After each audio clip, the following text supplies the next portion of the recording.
Тези хора много се объркаха с мен. С мен се объркаха много.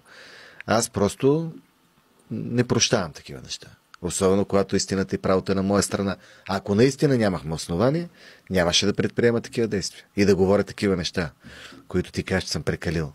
Няма прекаляване срещу Борисов и Пеевски. Там не можеш да прекалиш. Знаеш ли мен, кое много ме изненада? Държа да го кажа. Искам да остане записано. Позицията на Илияна Йотова. Днес.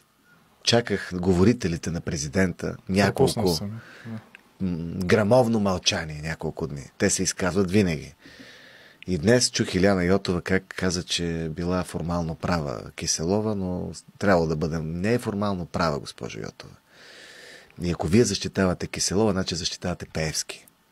Твърде жалко, защото за Радев знаеме близостта му с ГЕРБ, но с Пеевски не знаехме, че се е разбрал. Така че това, че мълчаха на Радев хората и самият той толкова време за това безобразие, това, че той има хора, юристи, които са му обяснили много добре какво е направила Киселова. Киселова не може да бъде служебен премиер на България. Никога. Тя не е достойна, не притежава моралните качества и всякакви други. Обаче съм чул, че има такъв план. Избори на 22 юни и тя премиер. Тя е Пеевски. Тя е Пеевски. Дали е Рая Назарян или тя, няма значение. Киселова е Пеевски. Да го чуят ППДБ и Велин Михайлов и всички, които си мислят, че тя не е Пеевски. Ако вие твърдите, че тя не е Пеевски, вие сте Пеевски.